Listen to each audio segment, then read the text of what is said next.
क्या आपको पता है जीवन का सबसे बड़ा डर मृत्यु असली में होता ही नहीं। जिस समय दोनों सेनाएं युद्ध के लिए खड़ी हुई थी, उस समय की बात संजय यहाँ तदा सच से कहते हैं, कारण कि धृतराष्ट्र का प्रश्न युद्ध की इच्छा वाले मेरे और पांडु के पुत्रों ने क्या किया, इस विषय को सुनने के लिए ही है।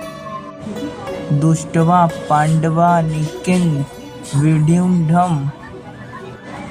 पांडवों की वज्रव्यूह से खड़ी सेना को देखने का तात्पर्य है कि पांडवों की सेना बड़ी ही सुचारू रूप से और एक ही भाव से खड़ी थी, अर्थात उनके सैनिकों में दो भाव नहीं थे, मतभेद नहीं था। उनके पक्ष में धर्म और भगवान श्री कृष्ण थे।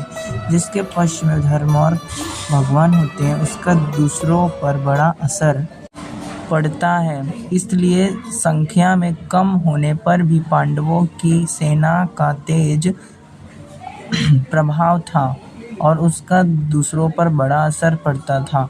अंत पांडव सेना का दुर्योधन पर भी बड़ा असर पड़ा, जिससे वह द्रोणाचार्य के पास जाकर नीत्युक्त गंभीर वचन बोलता है। राजा दुर्योधन को राजा कहने का तात्पर्य है कि धृतराष्ट्र का सबसे अधिक अपनापन मोह दुर्योधन में ही था। परंपरा की दृष्टि से भी युवराज दुर्योधन ही था। राज्य के सब कार्यों की देखभाल दुर्योधन ही करता था। धृतराष्ट्र तो नाम मात्र के राजा थे। युद्ध होने में भी मुख्य हेतु दुर्योधन ही था। इन सभी कारणों